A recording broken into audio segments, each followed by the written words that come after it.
चलो હવે કલ્લોલના પુસ્તકમાં 21 નંબર સુધી પૂરું કર્યું। 21 નંબર 20 અને 21 નંબરમાં શું હતું? દાદા જોઈએ છે એ પાઠ આપણે જોયો કે યજ્ઞ અને દાદા બંને આનંદ મેળામાં ગયા હતા તો યજ્ઞ ખોવાઈ ગયો એટલે દાદા ખોવાઈ ગયા એટલે યજ્ઞ રડે છે અને પોલીસ અંકલ એને શું કહે છે? ચાલ હું તને રમકડા લઈ આપું, આઈસ્ક્રીમ અપાવું, તો પણ યજ્ઞ રડે છે। એને શું જોતું હતું? દાદા, કે મારે દાદા જોઈએ છે। આનંદ મેળો ક્યાં હતો? મેં કીધેલું કે વાત્રકનગરમાં આનંદ મેળો હતો અને યજ્ઞ કઈ સોસાયટીમાં રહેતો? આશીષ। કઈ સોસાયટી? આશીષ। એ ઉપરથી સવાલ જવાબ ને એવું આવશે। હું જ્યારે ફોટા મોકલીશ ત્યારે આ પાઠ ઉપરથી સવાલ જવાબ, કોણ બોલે છે, કોને કહે છે, ખાલી જગ્યાને ખરા ખોટા આ બધાના ફોટા મોકલી કલ્લોલની નોટમાં લખવાના છે। હવે આપણે ક્યાં પહેલા પુસ્તકમાં પૂરું કરી નાખીએ। પેજ નંબર 22 ખોલો બધા। 21 નંબર સુધી બધાને પૂરાયેલું હોવું જોઈએ અને પેજ નંબર 22 બધા ખોલે। હવે પાઠ આપણે જોઈ લીધો। હવે ઉપર એમ છે અભિનય કરો। એ તો તમારી રીતે તમે જ્યારે રમતા હોય ત્યારે એ અભિનય કરવાનો। ચાલો હવે પછી શું છે? આ વાક્યો કોણ બોલે છે? હવે જે વાક્ય જે બોલતું હોય એની સામે એનું નામ લખવાનું। પહેલું, કોઈ રમકડું લેવાનું નથી, તો એવું કોણ બોલેલું કે કોઈ રમકડું લેવાનું નથી? એમ દાદાએ કીધેલું યજ્ઞને એટલે કોણ બોલે છે? દાદા। તો પેલા લખો દાદા। પહેલું વાક્ય છે એની સામે જેમ લખવાનું કે દાદા। ચાલો બીજું વાક્ય કોણ બોલે છે? હું તને તારા દાદા શોધી આપીશ, એવું કોણે બોલેલું? પોલીસ અંકલે। તો એ બીજી લીટીની સવાલ પૂરો થાય ને એમ લખવાનું પોલીસ અંકલ। પુસ્તકમાં જ પૂરવાનું છે। જેની પાસે હજુ પુસ્તક નથી આવ્યું એ ફરજિયાત બધા પુસ્તક લઈને પૂરું કરી નાખે, નોટમાં લખે અત્યાર સુધી। ચાલો હવે ત્રીજું, મારે ચકડોળમાં બેસવું છે, તો એવું કોણ બોલે છે? યજ્ઞ। કોને કહેતો હતો યજ્ઞ? દાદા, કે મારે ચકડોળમાં બેસવું છે। હવે ચોથું, મારા દાદા ખોવાઈ ગયા છે, એવું કોણ બોલેલું? યજ્ઞ। કોણ બોલેલું? ય છે ય જેવો જ કરે, પ પતંગનો પ કરવાનો નથી, યતીશનો ય। ચાલો પેલું દાદા, પોલીસ અંકલ, યજ્ઞ લખાઈ ગયું 4। ચાલો હવે શું છે પાછું? તું અહીં ઊભો રહે, હું ટિકિટ લેતો આવું, એવું કોણ બોલેલું? દાદા। કોણ બોલેલું? દાદા। તો લખો દાદા। વાક્ય પૂરું થાય એની બાજુમાં જ લખી નાખવાનું। ચલો અને છેલ્લું, તું ક્યાં રહે છે? કોણે પૂછેલું એવું? તો પોલીસ અંકલે। તો છેલ્લું લખો પોલીસ અંકલ। લખી નાખ્યું? ચાલો દાદા, પોલીસ અંકલ, યજ્ઞ દાદા અને પોલીસ અંકલ। સરસ છે। 6 નામ લખી નાખો।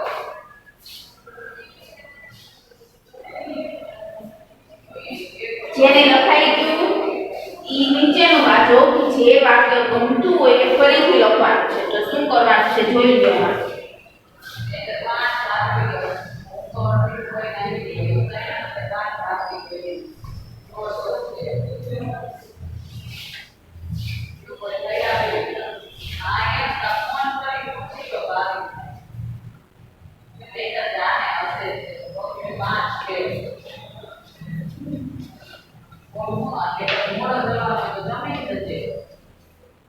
લખાઈ ગયા 6 નામ।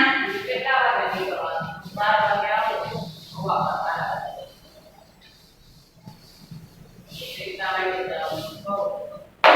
હવે એમ છે જે વાક્ય ગમતું હોય એ ફરીથી લખવાનું છે। શું કરવાનું છે? ફરીથી કે બે વાક્ય આપ્યા છે એમાંથી તમને જે ગમતું હોય એ વાક્ય નીચે ફરીથી લખવાનું છે। જો પહેલા લખ્યું છે મને પીંડા ભાવે છે અને બીજું શું લખ્યું છે? મને બરફી ભાવે છે, તો નીચેની લીટીમાં લખો ગુલાબી લીટીમાં કે મને પેંડા ભાવે છે. વાંચતું જવાનું, બોલતું જવાનું. એટલે વ્યવસ્થિત અમુક શબ્દમાં ખબર ન પડતી હોય તો વાંચો જોડે એટલે આવડી જાય. પે ઉપર મીંડું કરવાનું, પેંડા ભાવે છે. લખાઈ ગયું?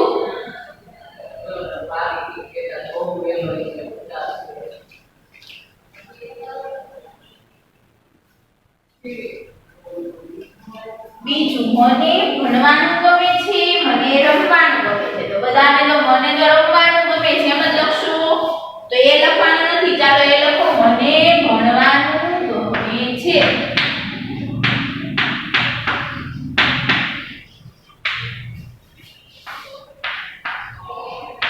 સરસ અક્ષરે લખજો બધા. મને વાંચતું જવાનું, હજી ઘણા તો ની ને નું ને બોલ છે. મને ભણવાનું ગમે છે. મીંડું હોય ત્યાં મીંડું કરી નાખજો.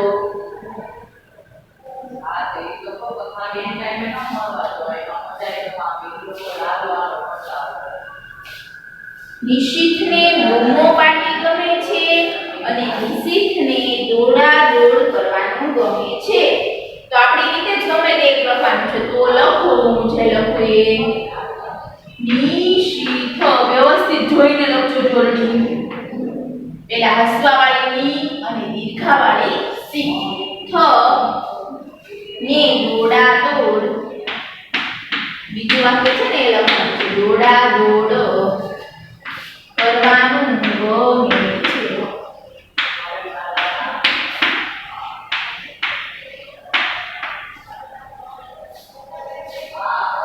સરસ અક્ષરે લખી બધા ત્રણે ત્રણ વાક્યો.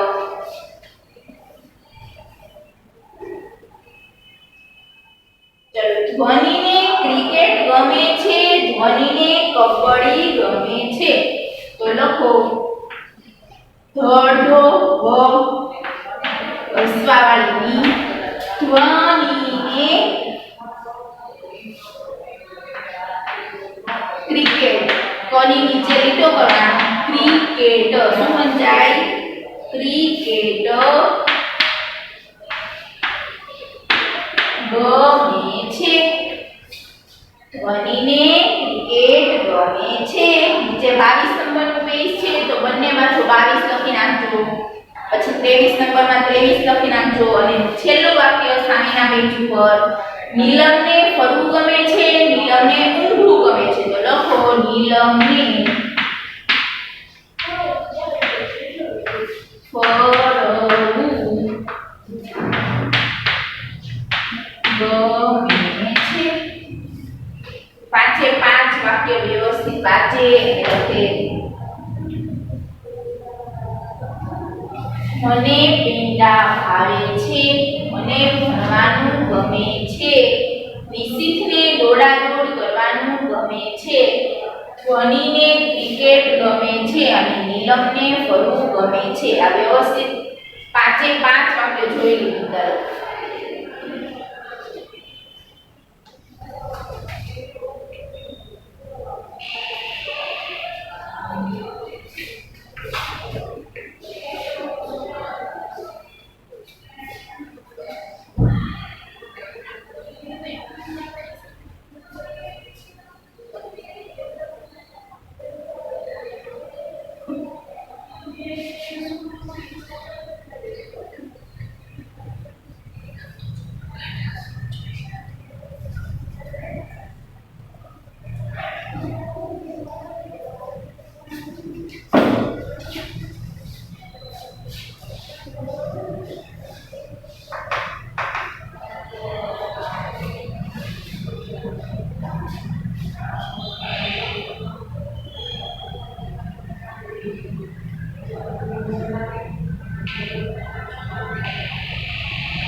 હવે પાઠ કયો છે આ જેને લખાઈ ગયું એ વાંચો. પાઠ કયો છે? યજ્ઞનો ઘોડો. હવે જે રીતે દાદા ખોવાયા છે એ વાર્તા હતી એ રીતે આ નાની એવી એક વાર્તા છે અને એના ઉપરથી સવાલ જવાબ થોડા કેવા આવશે અને કોણ બોલે છે એ પણ આવશે. નાના એવા સવાલ જવાબનો ફોટો મોકલીશ, પછી કોણ બોલે છે એનો પણ મોકલીશ. હવે જો આ 5 વાક્ય લખાય છે એની નીચે કેસરી કલરના બોક્સમાં એમ લખ્યું છે નીચેના સંવાદમાંથી ષટકોણનો સ, ત્ર અને ન વાળા શબ્દ નીચે લીટીઓ દોરો. લીટી દોરેલા શબ્દનું મોટેથી 3 વાર ઝીલ વાંચન કરાવો. તો ચલો એની કાંઈ જરૂર નથી, તો પણ 3 લીટી આપણે 3 શબ્દ હોય ત્યાં લીટી દોરાવીશ. ચાલો હવે પાઠની હું શરૂઆત કરું છું. બધા આંગળી રાખતા જાય અને જોડે વાંચતા જાય. યજ્ઞનો ઘોડો. વાલ્મીકી ઋષિના આશ્રમ પાસે સીતાજીનો પુત્ર લવ બેઠેલો છે.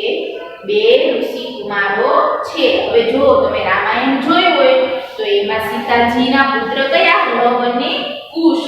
આ 2 વાલ્મીકી ઋષિના આશ્રમમાં રહેતા હોય અને બધાએ જોયેલું હોય તો વાલ્મીકી ઋષિના આશ્રમમાં બંને રહે અને પછી યજ્ઞનો ઘોડો જ્યારે આવે ત્યારે એને પકડીને બાંધી લે છે. બધાએ રામાયણ જોયું હોય તો એમાં ખબર હોય કે અને પછી બધા યુદ્ધ કરવા આવે છે કે રામ, લક્ષ્મણ, ભરત, શત્રુઘ્ન અને બધા યુદ્ધ કરવા આવે છે.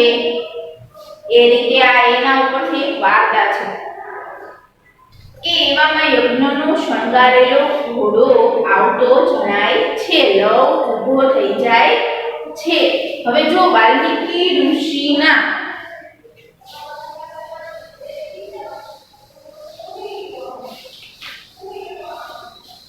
હવે પહેલી જ લીટીમાં એવું છે કે વાલ્મીકી ઋષિના, તો ઋષિ છે તો શ નીચે લીટી કરવાની છે, તો આની નીચે કરી નાખો. પછી છેલ્લે છે ઋષિ કુમારો, 2 ઋષિ કુમારો, તો એમાં પણ સ છે એની નીચે લીટી કરી નાખો. પછી બીજી લીટીમાં છે યજ્ઞ, તો ન નીચે લીટી કરી નાખો. ચાલો હવે લવ કહે છે. તો 2-3 શબ્દમાં લીટી કરો ને તો પણ ચાલે. ચાલો હવે પહેલું છે લવ કહે, અરે આ તો યજ્ઞનો ઘોડો, ચાલે એને પકડીએ. શું કહે છે લવ? યજ્ઞનો ઘોડો છે, આ તો આને પકડીએ. પહેલો ઋષિકુમાર કહે, ગુરુદેવ તો કહેતા હતા કે એની પાછળ મોટી સેના હોય જે ઘોડાને બાંધે, એને લડાઈ કરવી પડે. હવે લવ કહે, ઘોડાને પકડી લેતા લવ શું કહે કે તો આ પકડ્યો ઘોડાને, આ રાજા રામની હિંમત તો જુઓ, આપણા આશ્રમની જગ્યામાં ઘોડાને મોકલીને તે આપણને નમાવા માંગે છે, એ કેમ ચાલે? હવે શું એનો નિયમ હતો કે આ ઘોડાને જે પકડે એની સાથે એને લડાઈ કરવી પડે, યુદ્ધ કરવું પડે. એટલે લવ શું કહે, ચાલો રાજા રામની હિંમત તો જુઓ, ચાલો આપણે આ ઘોડો પકડી લઈએ, તે આપણને નમાવા માંગે છે, તે કેમ ચાલે? હવે બીજો ઋષિકુમારે કહે, આને આશ્રમની ગૌશાળામાં બાંધી આવો. લવ કહે, એ જ બરાબર છે, રામને પણ ભલે ખબર પડે કે દુનિયામાં શેરને માંથી સવા શેર છે, કુશને પણ ઘોડો બતાવજો. હવે લવ એમ કહે છે, હા એ બરાબર છે, રાજા રામને પણ ખબર પડે કે અમે એના કરતા પણ બહાદુર છીએ અને ઘોડાને કુશને પણ બતાવજો. ઋષિકુમાર ઘોડાને લઈ જાય છે અને ત્યાં એક સૈનિક આવે છે.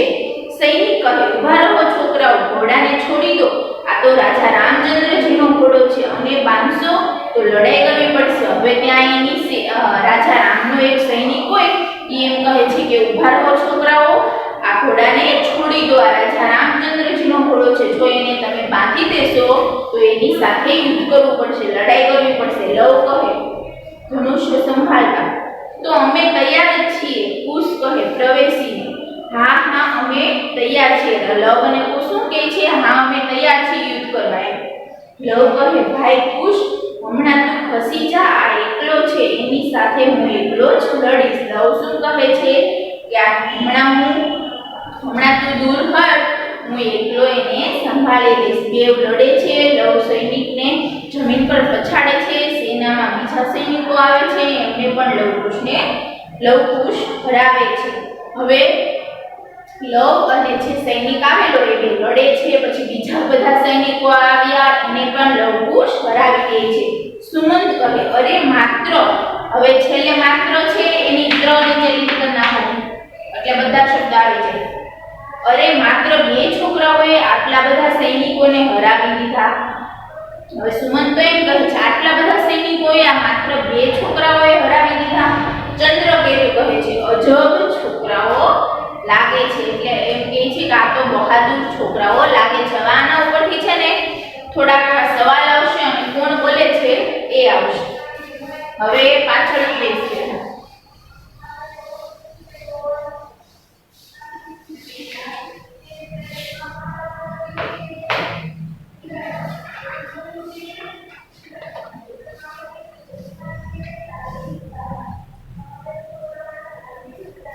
હવે જો શું લખ્યું લખો. પેજ નંબર 24 એમાં બંને બાજુ 24 લખનાર છો અને શું લખ્યું પહેલા લખો અને કેસરી કલરના બોક્સમાં શું લખ્યું છે પહેલી અને બીજી લાઈનના ખાનાઓમાં દર્શાવ્યા મુજબ ત્રણ પગલામાં મૂળાક્ષરનું લેખન કરાવો. ત્રીજી લાઈનમાં ટપકા જોડી મૂળાક્ષર ફૂટાવો અને છેલ્લી લાઈનમાં આખો મૂળાક્ષર લખાવો. હવે જેવી રીતે કીધું છે ને એવી રીતે કરવાનું. પહેલી અને બીજી લાઈનમાં શું કરવાનું? પહેલી લાઈનમાં ટપકા આપ્યા છે એ ઘૂંટવાના. હવે પહેલા અહીંયા શ છે તો એના ઉપરથી ચારે ચાર લીટી કરવાની છે. જો પહેલી લીટી છે આ હું તમને હોમવર્કમાં પેજ આપું છું પણ હું તમને શીખવી દઉં. જો પહેલી લીટીમાં શું કરવાનું છે ખાલી આવી રીતે છે ઘૂંટવાનું, પછી બીજી લીટીમાં તમારે એ પ્રમાણે લખવાનું.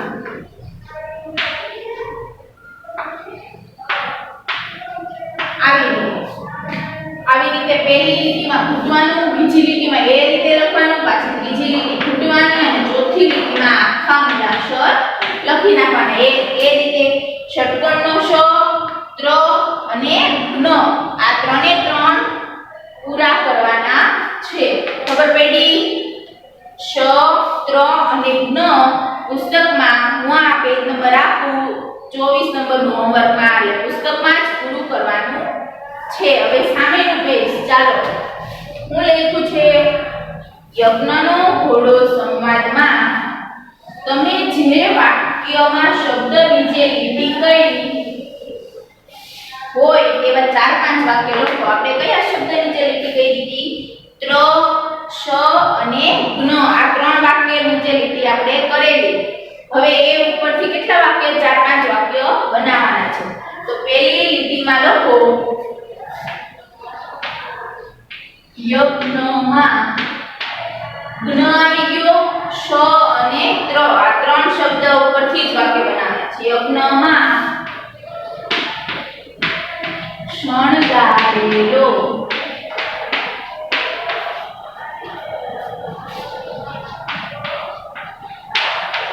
ઘોડો હતો.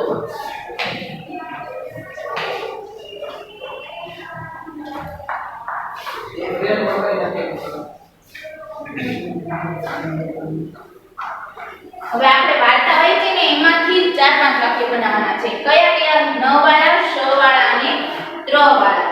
જ્ઞ ઉપરથી આ વાક્ય બનેલું કે યજ્ઞમાં શણગારેલો ઘોડો હતો. બીજું લખો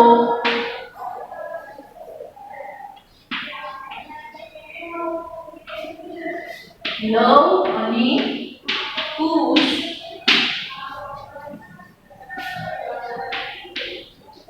બંને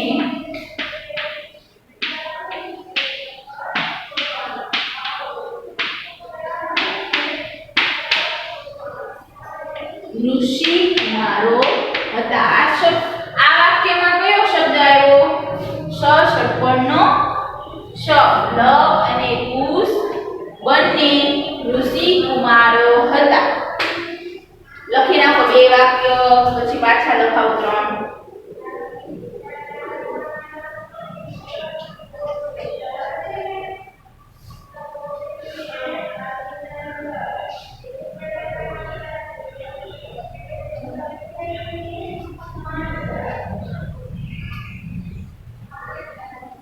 ત્રીજું લખો વાંચતા જાય ને એકે શબ્દમાં ભૂલ ન થવી જોઈએ. જોડણીમાં બોલતા જજો. માત્ર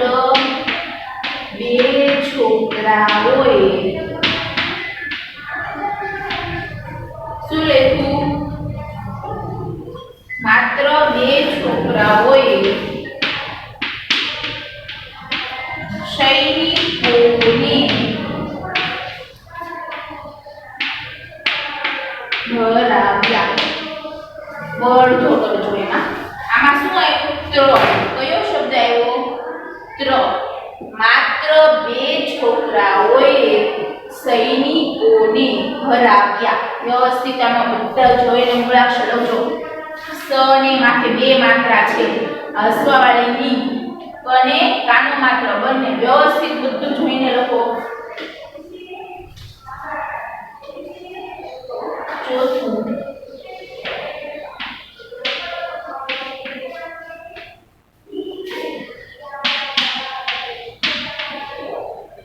યજ્ઞનો ઘોડો પકડાઈ ગયો. આગળ આપણે વાર્તા વાંચી એમાંથી 4-5 વાક્ય લખ્યા છે. આમાં શું આવ્યું? ન આવ્યું. શું આવ્યું? ન. અને છેલ્લું લખવાનું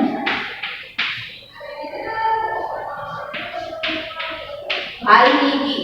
વ્યવસ્થિત આવા જ અક્ષરે લખી. લડવો દીર્ઘાવાળી મી અને હસવાવાળી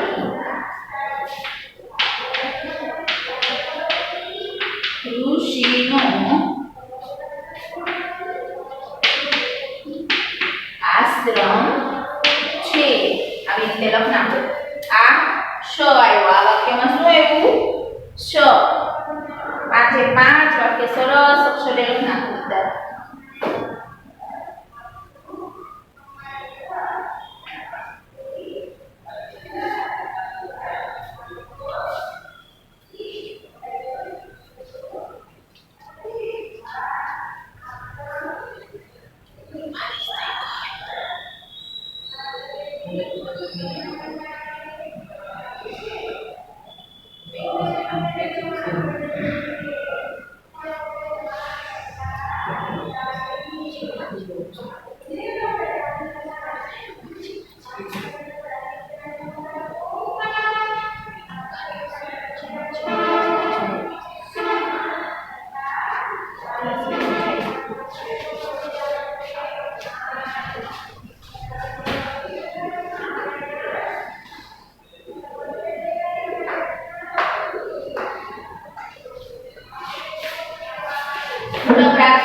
હવે થોડીક તમારે ઝડપ જ રાખવાની છે. હજી તો પુસ્તકમાં પુરાવું છું. પછી સ્વાપોથીમાંથી હજી સવાલ જવાબ મોટા આવશે. લખવાનું વધી જાય એટલે થોડીક ઝડપ રાખવાની લખવામાં. એક શબ્દ જોઈને લખવાનું. વાંચતું જવાનું અને ફટાફટ લખવાનું.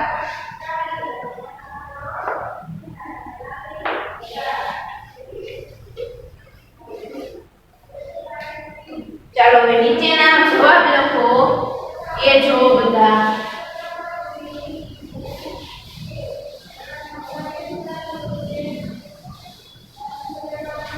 હવે એક વાક્યમાં ખાલી જવાબ જ લખવાનો છે.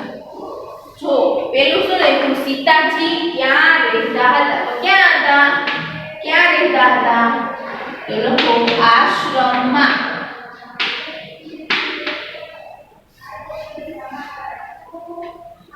આશ્રમમાં. શ્ર વ્યવસ્થિત કરજો. કોના આશ્રમમાં રહેતા? વાલ્મીકી ઋષિના. કોના?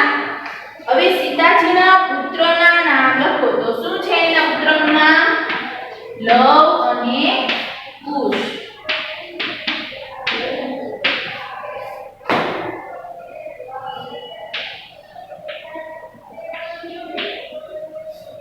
ચાલો ત્રીજું. એમણે કયો ઘોડો પકડ્યો હતો? તો એમણે કોણે? લવ અને કુશે. કયો ઘોડો પકડ્યો હતો? તો યજ્ઞનો ઘોડો.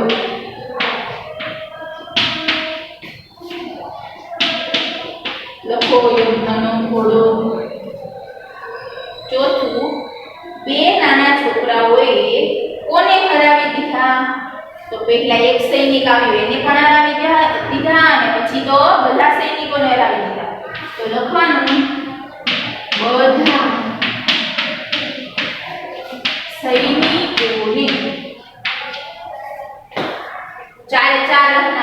પેલું આશ્રમમાં, બીજું લવ અને કુશ, ત્રીજું યજ્ઞનો ઘોડો અને ચોથું બધા સૈનિકોને.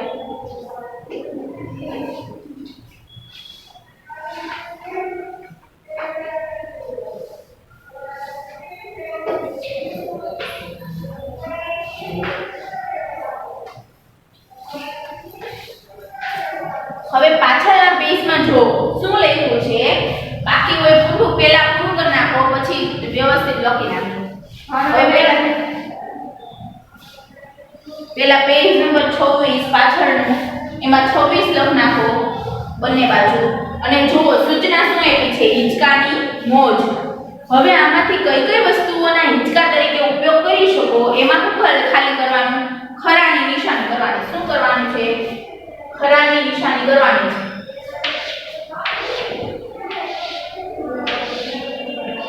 આવી રીતે 9 ખાનામાં ચિત્ર દોરેલા છે. 1 2 3 4 5 6 7 8 9 ખાનામાં ચિત્ર દોરેલા. હવે જે વસ્તુમાંથી હિંચકા બનતા હોય, કઈ કઈ વસ્તુના હિંચકા તરીકે ઉપયોગ કરો છો. હવે એવી કઈ વસ્તુ છે કે તમે એમાં હિંચકી શકો, તો એમાં પેલું છે પૈડું. તો પૈડું હોય એમાં હિંચકી શકો. ગોળ આપેલો તે ઉપર આપણે લટકાવેલું હોય પૈડું, તો એમાં તમે હિંચકી શકો. એટલે પહેલા ખાનામાં પૈડા નીચે આવી રીતે ખરું કરવાનું. હવે બાજુમાં સ્કૂલ છે, તો એમાં કાંઈ કરવાનું નહીં. હવે બેગ, ત્રીજું ચિત્ર શું છે? બેગ. તો બેગથી પણ હિંચકી શકીએ નહીં. પછી ચોથું ખુરશી. તો ખુરશી પણ ઉપયોગ ન આવે હિંચકા તરીકે. પછી બાજુમાં સીડી, તો એ પણ ન આવે. પછી ટેબલ, તો ટેબલમાં પણ કંઈ કરવાનું નહીં. આ બધા ખાના ખાલી રાખવાના. હવે એની નીચે જુઓ, બે બાજુ લાકડાની પટ્ટી દોરેલી છે અને વચ્ચે દોરડાથી બાંધેલું છે. તો ત્યાં ખરું કરો, એમાં હિંચકાનો ઉપયોગ થઈ શકે. પછી પાંચમું ઝાડ. ઝાડમાં બધા હિંચકા ખાતા જ હોય, ઝાડની ડાળી, એટલે એમાં પણ ખરું કરો. અને બાજુમાં સ્કૂટર છે, તો એમાં હિંચકી શકે નહીં. એટલે 3 જગ્યાએ ખરું કરવાનું, પહેલા ખાનામાં અને છેલ્લી બે લીટીમાં ખરું કરો. હવે નીચે શું છે? રંગ પૂરો. તો બધા એમાં રંગ પૂરી નાખજો. આ ચિત્રમાં બધા રંગ પૂરી નાખજો. બંને બાજુ હિંચકે છે છોકરા. ચાલો હવે આ બંને આમાં રંગ પૂરવાનો છે અને પેજ નંબર 24 એ હોમવર્કમાં આપવાની છો, એટલે એ પણ પૂરું કરી નાખજો વ્યવસ્થિત મેં સમજાવેલું એ પ્રમાણે. તો ચાલો આજનો લેક્ચર અહીંયા પૂરો કરું છું. અને મેં કીધું એમ કે જે પૂછાવાનું છે આ પાઠમાં સવાલ જવાબ ખાલી જગ્યા ખરા ખોટા એ ફોટા મોકલી દઈશ. હવે આના આગળના લેક્ચરમાં શું કરાવીશ? લેખન વિકાસમાં પુરાવીશ.